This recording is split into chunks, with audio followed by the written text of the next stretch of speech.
Bonjour et bienvenue dans cette vidéo. Et si on réalisait cette carte pop-up avec un joli mini sac à main pour une attention scrappée?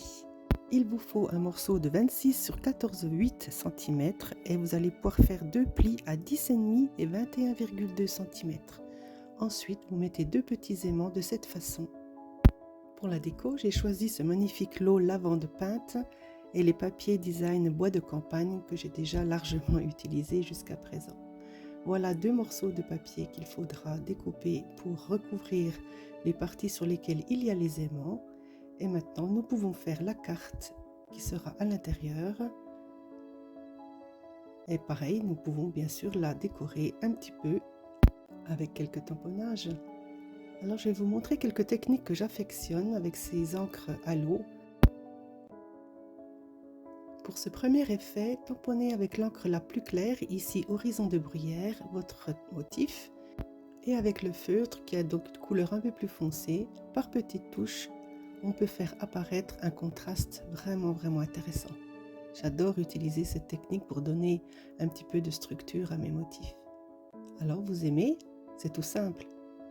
Voilà, on complète donc la décoration de cette carte. C'est destiné à recevoir un petit mot de ma main, donc en fait je ne vais décorer que très légèrement. Et voilà, donc cette petite partie est prête. Maintenant, on va procéder à la décoration de la couverture. Sur l'étiquette, on peut tamponner encore un élément du set. Là, j'ai choisi bien beige.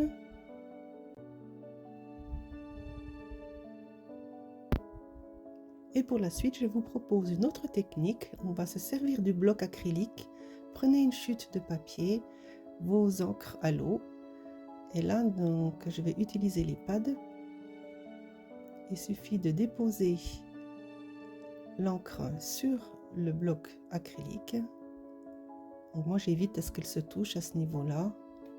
C'est l'eau que je vais pchiter par la suite qui fera le mélange.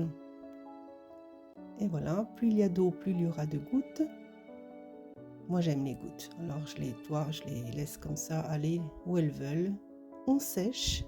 Et pour la deuxième couche, vous pouvez faire exactement la même chose ou alors utiliser les feutres comme je vous montre ici.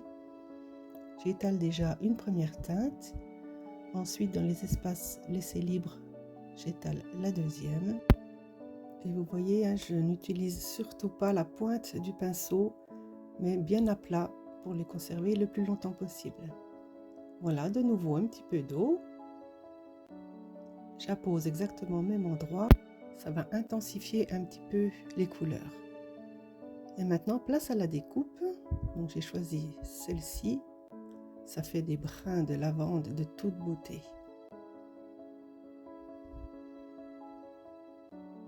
Regardez un petit peu les nuances. Voilà, 3 brins suffiront pour ce projet. Je les colle légèrement sur l'étiquette. Et puis un petit nœud avec un petit glue dot pour qu'il tienne bien. Et il n'y a plus qu'à coller cette étiquette sur la moitié, bien sûr, de cette façon. Voilà, nous allons maintenant passer à la fabrication du sac à main.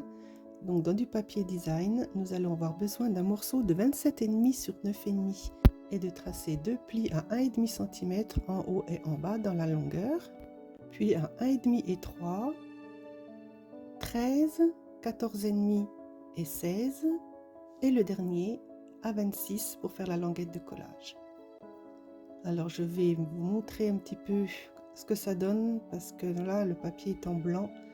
Les plis ne se voient pas bien, donc je vais les marquer n'importe comment, là je réfléchis pas, parce qu'il va falloir entailler et faire tomber quelques petits morceaux. Voilà, là c'est du côté de la languette. Ensuite, sur le bas du morceau, on va enlever les deux petits carrés de gauche et les deux petits carrés du centre, et ce sera tout. Et voilà ce que ça donne. Pour les anses, j'ai choisi donc de faire deux petits trous à 2,5 cm de chaque côté sur le pli. Je ne veux pas faire de nœud pour ne pas alourdir. Donc voilà, vous avez besoin de deux morceaux de ficelle d'environ 10 cm pour faire les anses. Vous pouvez coller ensuite du double face juste sous les trous plutôt que de mettre 2 petits morceaux comme moi, je vous conseille de mettre un grand morceau qui va de bout en bout. Ensuite, vous enfilez les petites ficelles dans les petits trous. Il n'y aura donc ensuite plus qu'à rabattre et ça tiendra bien collé. Moi, j'ai dû rajouter un peu de colle à certains endroits. Voilà ce que ça donne. Et maintenant, on va faire les plis pour de vrai, c'est-à-dire que le pli du milieu doit être creux. Pareil sur l'autre côté, et la languette va s'insérer à l'intérieur. Voilà, donc là je vous montre exactement comment faire. Si vraiment ça bute, vous pouvez recouper un petit peu la languette, mais ça doit être bien plat.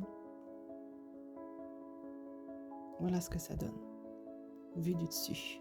Comme vous l'avez certainement vu, le fond du sac n'est pas collé. Nous allons nous servir de ces 2 languettes pour être collées sur les 2 faces de la carte, de part et d'autre du pli de la carte. Donc vous encollez l'extérieur d'une languette, on la fixe centrée à 2 mm du pli sur une partie, on aplatit bien. Vous avez vu, j'ai fait une mauvaise manip tout à l'heure. On encolle la deuxième languette et on rabat la carte pour que rien ne bouge et que tout soit collé parfaitement. Et voilà. Oh, c'est sympa, non? Voilà, cette carte est destinée à la fille d'une amie qui se marie ce week-end. Donc une petite attention pour le couple, un petit mot de ma main. Voilà, j'espère que ce projet vous aura plu. Évidemment, ce projet s'adapte à toutes sortes de circonstances. D'ailleurs, voici pour un anniversaire. Je vous dis donc à bientôt pour un autre projet.